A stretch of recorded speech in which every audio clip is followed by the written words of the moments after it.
গোপন ইবাদত কিভাবে করব 12টা উপায় বলে দিলাম। এই 12টা উপায়ে আপনি গোপন ইবাদত বাড়ানোর চেষ্টা করবেন।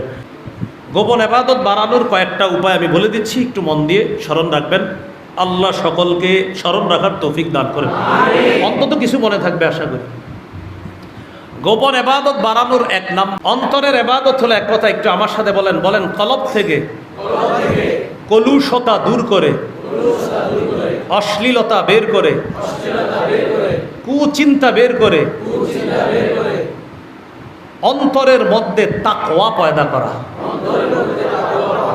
তাহলে সমস্ত কলুষতা বের করতে হবে, আল্লাহর ভয় ঢুকাইতে হবে, অন্তরের ইবাদতে মনোযোগ দিতে হবে। রাসূলুল্লাহ সাল্লাল্লাহু আলাইহি সাল্লাম বলেন, খায়রু দীনিকুম আল ওয়ারউ, তোমাদের সবচেয়ে উত্তম দিন হলো তাকওয়া। যার যত বেশি তাকওয়া সে তত বেশি দিনদার। যার যত বেশি তাকওয়া সে তত বেশি। যেমন এইখানে আমরা যারা আছি, কে কত বেশি মুত্তাকি আসলে কেউ জানি না আমরা। আসলে যার কলবে সবচেয়ে বেশি তাকওয়া, এখানে এমনও লোক থাকতে পারে যে লোকটা আমাদের চেয়ে সবচেয়ে বেশি হারাম থেকে বাইচা থাকে, যেটা আমি আপনি জানি না। এই লোকটা সবচেয়ে মুত্তাকি, কারণ সে হারাম খায় না, হারাম উপার্জন করে না, হারাম পোশাক পরে না, হারাম ধরে না, হালাল কম পাইলে সেটাই খায়, হালাল পোশাক পাইলে সেটাই পরিধান করে, হালাল উপার্জন কম হয় সেটাই সে গ্রহণ করে। হারাম সে ভুলেও বলেও না, শোনেও না, পরেও না, পেটেও ঢুকায় না, উপার্জনও করে না। এই লোকটাকে আমি আপনি চিনি না, কিন্তু আল্লাহ রাসূল সাল্লাল্লাহু আলাইহি সাল্লাম বলেছেন, তিরমিজির বর্ণনা 2305 নম্বর হাদিস, এই হাদিসে আল্লাহ রাসূল বলেন, ইত্তাকিল মাহারিমা তাকুন আবাদান নাস, হারাম থেকে বাঁচো, মানুষের মাঝে সবচেয়ে শ্রেষ্ঠ আবেদ, আল্লাহর ওলি হয়ে যাবা। আমি আপনি চিনি না, এরকম হইতে পারে যে ওই লোকটা আসলে অনেক পরহেজগার, ওই লোকটা হারাম থেকে বাঁচে, যারে এই এলাকাবাসীও চিনে না, অথচ লোকটা এলাকায় থাকে। তো বলছিলাম অন্তরে তাকওয়া পয়দা করা, অন্তরের ইবাদতে মনোযোগ দেওয়া। ওমর ইবনে আব্দুল আজিজ রহমতুল্লাহি আলাইহি প্রতি জুমার দিন মিম্বরে দাঁড়ায়া বলতেন, আইয়ুহান নাস আসলিহু আখিরাতাকুম ইউসলিহিল্লাহু লাকুম দুনিয়াকুম, তোমরা তোমাদের আখিরাত সাজাও, আল্লাহ তোমাদের দুনিয়া সাজায় দিবে।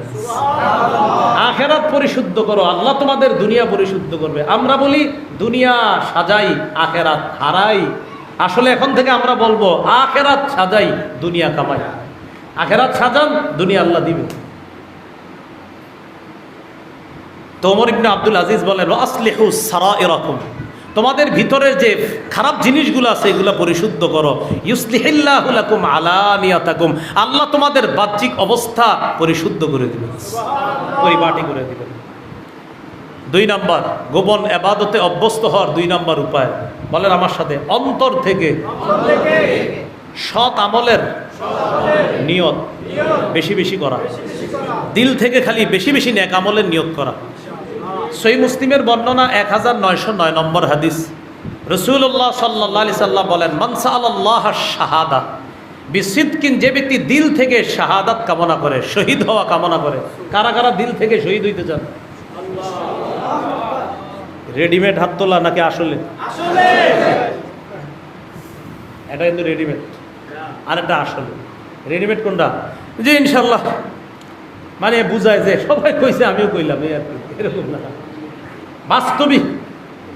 রাসূলুল্লাহ সাল্লাল্লাহু আলাইহি সাল্লাম বলেন, কেউ যদি দিল থেকে শাহাদাত কামনা করে, বাল্লাগাহুল্লাহু মানাজিলাশ শুহাদা ওয়া ইন মাতা আলা ফিরাশিহি, সে যদি তার ঘরের বিছানায়ও মারা যায়, আল্লাহ তাকে শহীদদের মর্যাদায় পৌঁছায় দেবে।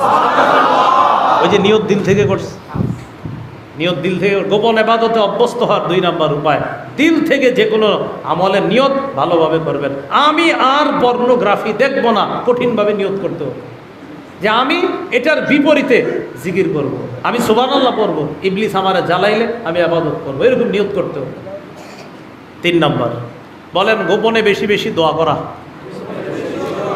দরজা বন্ধ করে ভিতরে বসে রয়েছেন, এই মুহূর্তে ইবলিস কয় গুনাহ করো, সমস্যা নেই, আপনি আল্লাহ মাংতাস সালাম, আল্লাহ ও আমারে জ্বালাইতেছে, আপনি আমারে ফিরান, আপনি আমারে ফিরান। অন্তত যতক্ষণ বলতেছেন ততক্ষণ তো গুনাহটা করতেছেন। আল্লাহ আপনি আমারে ফিরান, ও আমারে জ্বালাইতেছে, বহুত জ্বালাইতেছে, আপনি আমারে ফিরান, দোয়া করেন গোপনে। সূরা আরাফের 55 নম্বর আয়াতে আল্লাহ বলেন, উদউ রাব্বাকুম তাদাররুআ ওয়া খুফিয়া, তোমরা তোমাদের রবকে ডাকো তাদাররুআ, বিনীত হয়ে, ওয়া খুফিয়া, এবং চুপিসারে। রবকে ডাকো বিনীতভাবে এবং চুপিসারে। 4 নাম্বার বলেন গোপনে জিকির করা। তাহলে 1 নাম্বার কাম করলেন যে ইবলিস জ্বালাইতেছে, এই দেখ নাটক দেখ সিনেমা দেখ, আপনি আল্লাহ আমার জ্বালাইতেছে কি করুন, এরকম দোয়া করার পর দোয়া থামছে, এবার এসে আবার জ্বালাইতেছে। এবার আপনার চতুর্থ কৌশল গোপনে জিকির। তখন সুবহানাল্লাহ সুবহানাল্লাহ সুবহানাল্লাহ, ওই যে ও জ্বালাইতেছে তা আপনি সুবহানাল্লাহ সুবহানাল্লাহ সুবহানাল্লাহ সুবহানাল্লাহ শুরু করবেন, করতেছেন দেখবেন আস্তে আস্তে আস্তে আস্তে আস্তে আস্তে ওই বিষয়টা মাথা থেকে আস্তে আস্তে চলে যাবে। এইভাবে গোপনে জিকির করা। সূরা আরাফের 205 নম্বর আয়াতে আল্লাহ বলেন, ওয়াযকুর রাব্বাকা ফি নাফসিক তাদাররুআ ওয়া খীফাতাও ওয়া দুনাল জাহরি মিনাল কওলি বিল গুদুবি ওয়াল আসল। রবের জিকির করো 1 মনে মনে, 2 তাদাররুআ বিনীতভাবে, 3 ওয়া খীফা ভয় ভীতি নিয়ে, 4 ওয়া দুনাল জাহরি মিনাল কওল অনুচ্চ সুরে, আওয়াজ ছাড়া, কারো যেন ডিস্টার্ব না হয়। আপনি আল্লাহর একটু বলেন না এইভাবে যে আল্লাহ আপনি আমারে বাঁচান, আল্লাহ আমারে হেফাজত করেন, আস্তাগফিরুল্লাহ আস্তাগফিরুল্লাহ, আস্তে আস্তে আপনি জিকির করেন। 4 নাম্বার জিকির করলেন গোপন ইবাদত। সহিহ বুখারী 660 নম্বর হাদিসে আসছে, ওয়ারাজুলুন যাকারাল্লাহ খালিয়া ফাফাদাত আইনা। আরশের ছায়াতলে 7 ব্যক্তিকে আল্লাহ জায়গা দিবে। একজন হলো ওই ব্যক্তি, যেই ব্যক্তি নির্জনে আল্লাহর কাছে কান্নাকাটি করে, আল্লাহকে স্মরণ করে আর তার চোখ দিয়ে পানি পড়ে। গোপনে গুনাহ যখন করবেন ওই মুহূর্তে গোপনে আল্লাহরে স্মরণ করতেছেন আর চোখ দিয়ে পানি পড়তেছে, আল্লাহ আপনি আমাকে দেওয়া এই সুন্দর দামি সম্পদ আমার যৌবনকে আমি কি করলাম, এটা চিন্তা করে চোখ দিয়ে পানি পড়তেছে। নবী বলেন এই ব্যক্তির যে চোখ দিয়ে পানি পড়তেছে আর গোপনে আল্লাহরে স্মরণ করতেছে, আল্লাহ তাকে আরশের ছায়া তলে জায়গা দেয়। তাহলে 4 নাম্বার জিকির। জিকির করার পর আবার অনেকক্ষণ পর ইবলিস এসে আপনার জ্বালানোর চেষ্টা করতেছে, হ্যাঁ হইলো তো অনেক ইবাদত করছো, তো এবার একটু দেখো। 5 নাম্বার বলেন গোপনে কোরআন তেলাওয়াত। ঝামেলা করবো আবার এবার কোরআনটা খুলবেন, খোলার পর শুরু করবেন কোরআন করবেন, তেলাওয়াত করবেন। তিরমিজির বর্ণনা 1333 নম্বর হাদিস, আল জাহিরু বিল কোরআন কাল জাহিরি বিস সাদাকা। উচ্চ সুরে তেলাওয়াত করা, প্রকাশ্যে কোরআন তেলাওয়াত করা, প্রকাশ্যে সদকা করার মতো। ওয়াল মুসিররু বিল কোরআন কাল মুসিররি বিস সাদাকা। আস্তে কোরআন তেলাওয়াতকারী আস্তে বা গোপনে সদকাকারীর মতো। সুবহানাল্লাহ। গোপনে দেন আপনার বিবি ঘুমাই রয়েছে, সবাই ঘুমাইতেছে, রাত 2টার দিকে আপনার ঘুম ভেঙে গেছে, ওযু না থাকলেও আপনি পড়েন সূরা ইখলাসটা পড়েন মুখস্থ, আর যদি পারেন ওযু আছে যে ওযু কইরা আপনি কোরআনটা খুলেন, খুইলা কিছুক্ষণ পড়েন। ইবলিস এসে আপনার জ্বালাইতেছে অনেক, যে তুমি তো অনেক ইবাদত করলা, দোয়া করলা আমার থেকে বাঁচার জন্য, এরপর গোপনে জিকির করলা, এইবার অন্তত কিছু একটু আমারে শান্তি করো। ইবলিস ঝামেলা করবে আপনি তখন কোরআন তেলাওয়াত করবেন। কোরআন তেলাওয়াত শেষ হওয়ার পরে ফজরের আর বেশি বাকি নেই, মানে আস্তে আস্তে আপনার অভ্যাসটা চেঞ্জ করেন। এবার এসে ইবলিস আবার জ্বালাইতে চাইবে, এবার বাস নফল নামাজে দাঁড়ায় যান। সুবহানাল্লাহ, আল্লাহ জ্বালাইবা সুযোগ নেই। নামাজে দাঁড়াইছে, তুই এবার কি করবি? নামাজে দাঁড়ানোর পর ইয়াসিন সূরা নিবেন, কথার কথা। যদি দেখেন যে ওটা কাম না, আরো বড়টা পারলে ওটা নিবেন। ইবলিসে কইবেন আমি যতক্ষণ না ইয়াসিন সূরা শেষ না রুকু সিজদা দিতেছি না, জ্বালাইলে লাভ হবে না, ভাগো। ওই আপনি নামাজে দাঁড়াইবেন, তো নামাজ তো যতক্ষণ পড়বেন ততক্ষণ তো আর আপনি গুনাহ করতেছেন, আপনি নামাজে দাঁড়াইবেন। রাসূলুল্লাহ সাল্লাল্লাহু আলাইহি সাল্লাম বলেন, সালাতুর রাজুলি তাতাওয়ুআন হাইসু লা ইয়ারাহুন নাস তা'দিলু সালাতাহু আলা আয়ুনিন নাসি 25। একদম সোজা অনুবাদটা বুঝেন। এই ব্যক্তি দেখেন সবাই, এই ব্যক্তি একবার গোপনে নফল নামাজ পড়া আর আমাদের সামনে 25 বার পড়া, একবার গোপনে পড়া যেই সওয়াব আমাদের সামনে 25 বারে সেই সওয়াব। সুবহানাল্লাহ। মানে বরাবর গোপনে একবার পড়ছে আর আমাদের সামনে 25 বার বরাবর। বাকি আপনারা আবার যারা গোপনে নামাজ পড়েন না, যেমন কথার কথা জুমার দিন সালাম ফিরানোর পরে দৌড়, তো কয় দৌড় দিচ্ছেন কা? কয় আবু খতিব সাহেব বলছে সুন্নত ঘরে গিয়া পড়া উত্তম। তো মাশাআল্লাহ পড়ছেন নি? না পড়ি নেই তো। এটা আবার কেমন হলো? সুন্নত ঘরে পড়া উত্তম, ঠিক তো আপনি পড়ছেন নি, তো আপনি পরে ভাই আপনি মসজিদে পড়েন, আপনি আমগো সামনে 25 বারই পড়েন, না আপনি তো বসায় গিয়ে পড়েন না, আপনি মসজিদে পড়েন। তো যাই হোক, গোপন ইবাদত নফল নামাজ পড়া। তিরমিজির বর্ণনা 3579 নম্বর হাদিস। যুবক ভাইরা হাদিসটা মন দিয়ে শোনেন, আল্লাহর সাথে সম্পর্ক কায়েম করেন। সাধারণত এই গুনাহগুলো রাতের বেলায় সংগঠিত হওয়ার সম্ভাবনা থাকে বেশি। আপনি ইবাদতে দাঁড়ায় যান। নবী বলেন, আকারাবু মা ইয়াকুনুর রাব্বু মিনাল আবদ। আল্লাহ আর বান্দা সবচেয়ে কাছাকাছি, বান্দা আল্লাহর সবচেয়ে কাছাকাছি পৌঁছে ফরজ ইবাদতের মাধ্যমে। এরপর যে ইবাদতের মাধ্যমে বান্দা আল্লাহর কাছে পড়ে সেটা হলো ফি জাওফিল লাইলিল আখির, শেষ রাতের তাহাজ্জুদের মাধ্যমে বান্দা আল্লাহর সবচেয়ে কাছাকাছি পৌঁছেছে। আর তাহাজ্জুদে দাঁড়ায় যান। নবীজি বলেন ফাইন ইসতাতাতা আন তাকুনা মিম্মা ইয়াযকুরুল্লাহ ফি তিলকা সাআ ফাকুন।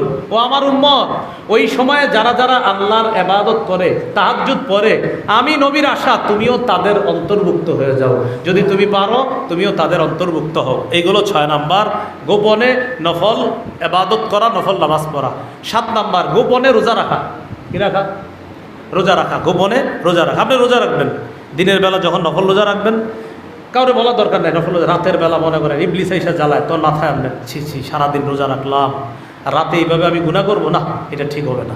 আস্তে আস্তে দেখবেন এই মানসিকতা তৈরি হবে আপনার। তো নফল রোজা রাখা, সোমবার বৃহস্পতিবার রাখতে পারেন, আর মাসে 3টা 13, 14, 15 আইয়ামে বীজের রোজা রাখতে পারেন। আর দাউদ নবীর রোজা এটাও রাখতে পারেন। একদিন রোজা রাখতেন, একদিন রাখতেন না, একদিন রাখতেন, আরেকদিন রাখতেন না, আবার রাখতেন, আবার রাখতেন না, এইভাবে রাখতে পারেন। আমাদের নবীজি সোম বৃহস্পতিবার রাখতেন। কেন? সোমবারে তার জন্ম, এই জন্য রোজা রাখতেন। সোমবার বছরে একদিন নাকি? তো রসুল প্রতি সপ্তাহে জন্মদিনে রোজা রাখতেন। আপনি দি বছরে কি জানি করেন? কথার কথা, আপনারও তো বই নেই। আচ্ছা, বছরে একদিন কি জানি করে, অথচ রসুল প্রতি সোমবার রোজা রাখতেন। কেন? জন্মদিন। রসুল প্রতি সোমবার রোজা রাখতেন। আরেকটা কি হয়? সোমবার বৃহস্পতিবার আমল নামা আল্লাহর কাছে পৌঁছে যায়। আমি নবী চাই রোজা অবস্থায় যেন আমার আমল নামা আল্লাহর কাছে পেশ করা হয়। এইভাবে ইবাদত করা। তাহলে 7 নাম্বার নফল রোজা রাখা গোপনে। 8 নাম্বার গোপনে আল্লাহর কাছে কান্নাকাটি করা। একটু গোপনে একটু কাঁদবেন, চোখের পানি ছাড়বেন। মাছির মাথা, যে মাথাটা, ছোট্ট মাথাটা, এই মাথা পরিমাণ পানিও যদি চোখের কোনায় উকি দেয়, নাকের এখানে আসে না, খালি কোনায় উকি দিস, একটু খালি কোনায়। নবীজি বলেন লা ইয়ালিজিন নার রাজুলুন বাকা মিন খাশিয়াতিল্লাহ হাত্তা ইয়াউদাল লাবানু ফিদ দারই। গরুর ওলান থেকে দুধ বের হওয়ার পর দুধ ওলানে ফিরে যাওয়া যেমন অসম্ভব, আল্লাহর ভয়ে চোখের পানি ফালানোর পর ওই ব্যক্তিরও জাহান্নামে যাওয়া অসম্ভব। কান্দেন না, রাতে উঠে একটু কান্না, যখন ওই যে ঝামেলাটা করবে ইবলিস, চোখের পানি ছেড়ে ছেড়ে কান্দেন, আল্লাহ আমি ভুল করছি এতদিন, আমার আপনি মাফ করেন, আল্লাহ আপনি আমারে ফিরে আনেন এই সত্যি। 9 নাম্বার বলেন গোপনে সদকা করা। গোপনে কি করা? সদকা করা।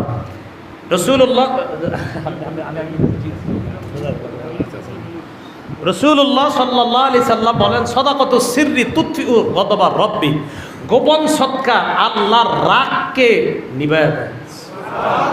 গোপন সদকা আল্লাহর রাগকে নিভায় দেয়। আপনি চিন্তা করবেন, আমি তো আল্লাহকে অনেক অসন্তুষ্ট করছি গুনাহের মাধ্যমে। গোপনে গোপনে কিছু সদকা করবে। যেমন এই মাদ্রাসা মাশাআল্লাহ মাত্র 21 দিন হয়েছে, তো মাদ্রাসাটার সূচনা হয়েছে। কথার কথা, আজকে অনেকে দান করবেন লেখাইছেন, অনেকে আছে লেখার নাই। আপনি এরকম পারেন, কিন্তু এই মাদ্রাসার কাউরে বলতে হবে না। কোনো দান বাক্স বা কিছু থাকলে, বা অফিসের মনে করেন হুজুর আছে, হঠাৎ একদিক দিয়ে আপনি একটা কিছু লিখে ওখানে দিয়ে গেলেন, আমি এক আল্লাহর বান্দা, মাদ্রাসায় টাকাগুলো দিয়ে দিলাম। আপনি নামও লেখা দরকার না, আমি আল্লাহর বান্দা, বাস দিয়ে দিলেন। এই যে গোপনে আপনি সৎকাটা করে দিবেন, নবীজি বলেন আল্লাহর রাগকে নিভায়া দেয় গোপন সৎকা। 10 নম্বর চুপে চুপে এতিম আর বিধবাদের সাহায্য সহযোগিতা করা। এতিম, মাদ্রাসা এতিমখান, এতিমরাজ, এদের খোঁজখবর নিতে পারেন আপনি, কাউরে বলা দরকার নেই। আপনি চুপে চুপে এই মাদ্রাসায় এসে এতিমদের খোঁজখবর নিলেন, কেউ জানাও দরকার নেই, আপনি খোঁজখবর নিলেন। একজন হুজুরে বললেন, হুজুর এখানে কতজন এতিম আছে? এতজন। ঠিক আছে, আমি 5 জন এতিম রে আমি একটু এই মাসে এটা খাওয়াইতে চাই, এটা দিতে চাই। হুজুর আপনি কাউরে বলা দরকার নাই, বাস আমার নামও বলা দরকার নেই, বলে দিলেন। সহিহ বুখারীর 5353 নম্বর হাদিস, 5353 কত হয়? 5353। আস-সাঈ আলাল আরমিলা ওয়াল মিসকিন কাল মুজাহিদি ফি সাবিলিল্লাহ আবিল কাইমিল লাইল আস-সাইমিন নাহার। যে ব্যক্তি এতিম, মিসকিন, বিধবাদের সহযোগিতা করার জন্য চেষ্টা চালায়, তার 3টা উপকার। 1, সে কেমন যেন আল্লাহর রাস্তায় জিহাদ করে। 2, সে কেমন যেন সারা রাত নফল নামাজ পড়ে। 3, সে কেমন যেন সারাদিন নফল রোজা রাখে। গোপন ইবাদত এইভাবে বাড়ায় দেন আপনি, গোপনে গোপনে খোঁজ নেওয়া। 11 নাম্বার গোপনে এলেম চর্চা করা। আপনি গোপনে গোপনে ইন্টারনেটে ঢুইকা খারাপ খারাপ জিনিস পড়েন। কথার কথা, খারাপ খারাপ কিছু পড়তে আপনার ভালো লাগে, আপনি আজকে থেকে এই পড়াটা পাল্টায়া কোরআন হাদিস পড়ো। পাল্টাই দিলেন যে তুমি আমার জ্বালাও এই সমস্ত বরা দিয়া, ঠিক আছে আমিও দেখাই দিব কোরআন হাদিস পইরা। কি বলেন ইনশাআল্লাহ? যে কোরআন হাদিস পইরা আমি দেখাই দিব। সালফে সালেহিনগণ বলেন আল ইলমু সালাতুস সিররি ওয়া ইবাদাতুল কলব, আমাদের পূর্বসূরীরা বলেন এলেম হলো গোপন নামাজের মতো এবং অন্তরের ইবাদত। সুবহানাল্লাহ। এলেম, এজন্য সঠিক বিদ্যা আপনাকে ওই সঠিক বিদ্যাটা আপনাকে ওই জাতীয় অশ্লীল লেখাপড়া থেকে আপনাকে বাঁচাবে ইনশাআল্লাহ। 12 নাম্বার, ঘরের মধ্যে আপনি যে ঘরে গুনাটুনা ইত্যাদি হয় আপনার, ওখানে আপনি একটা ইবাদতখানা বানায় ফেলেন যদি পারেন। আমি এই রুমে ইবাদত করব, বাস এরকম এটা করতে পারেন। সহিহ বুখারীর বর্ণনা 7292 নম্বর হাদিস, রাসূলুল্লাহ সাল্লাল্লাহু আলাইহি সাল্লাম বলেন, সাল্লু আইয়ুহান নাস ফি বুয়ুতিকুম ফাইন্না আফজালাস সালাতিল মারই ফি বাইতিহি ইল্লাল মাকতুবাহ। একজন মানুষের ফরজ নামাজ ছাড়া আর যত নামাজ আছে এই নামাজের জন্য শ্রেষ্ঠ জায়গা হলো তার ঘর। ফরজ নামাজের জন্য শ্রেষ্ঠ জায়গা মসজিদ, আর এরপর নফল ইবাদতের জন্য শ্রেষ্ঠ জায়গা হলো তার ঘর। এই জন্য আবু দারদা রাদিয়াল্লাহু তাআলা আনহু বলেন, নি'মা সাওমাতুল মারইল মুসলিমি বাইতুহু, মুসলমানের নফল ইবাদতের জন্য তার ইবাদতখানা হিসেবে তার ঘরটা কতই না উত্তম। ইয়াকুফু লিসানাহু ওয়া ফারজাহু ওয়া বাসারাহু, সে তার ঘরের মধ্যে তার জবান হেফাজত করে, তার লজ্জাস্থান হেফাজত করে, তার দৃষ্টিকে হেফাজত করে। এটা কতই না উত্তম কাজ, তার ঘরে নফল ইবাদত করা। আবু হুরায়রা রাদিয়াল্লাহু তাআলা আনহু বলেন, আসআদুন নাস ফিল ফিতান কুল্লু খাফিয়্যিন নাকিয়্যিন, ফিতনার জামানায় নিজেরে ফিতনা থেকে মুক্ত রাইখা ফরজ ইবাদতগুলো মসজিদে করে, নফল ইবাদতগুলো চুপে সারে ঘরে যদি করা যায়, আবু হুরায়রা বলেন এই ব্যক্তিটা সবচেয়ে মানুষের মধ্যে সৌভাগ্যবান ব্যক্তি হয়ে যাবে। তাহলে গোপন ইবাদত বাড়াবো তো ইনশাআল্লাহ। মন দিয়ে সবাই শোনেন, আল্লাহ বলেন গোপন গুনাহ থেকে বাঁচো, প্রকাশ্য গুনাহ থেকে বাঁচো। গোপন গুনাহ আমরা এমনভাবে আসক্ত হয়ে পড়ি যেটা মানুষ জানেও না, আমরা জানতেও দেই না। হঠাৎ যখন জেনে ফেলে, যখন আমার সর্বস্ব হারা হয়ে যায়, তখন মানুষ এগুলা জানে। গোপন গুনাহের মধ্যে ভয়ঙ্কর একটা গুনাহ পর্নোগ্রাফিতে তরুণ তরুণীদের আসক্তি হয়ে যাওয়া। পর্নোগ্রাফি সম্পর্কে মোটামুটি আমরা কিছু ধারণা পেয়েছি। গোপন গুনাহটা থেকে কি কি ক্ষতি হয়, এর মধ্যে 10টা ক্ষতি আমরা জেনেছি। গোপন গুনাহ থেকে বাঁচবো কিভাবে? গোপন ইবাদতের মাধ্যমে। গোপন ইবাদত কিভাবে করব? 12টা উপায় বলে দিলাম। এই 12টা উপায়ে আপনি গোপন ইবাদত বাড়ানোর চেষ্টা করবেন। সর্বশেষ কথা হলো, এখন যেটা বলবো সেটাও ইনশাআল্লাহ সবাই মানবেন। বলেন ইনশাআল্লাহ।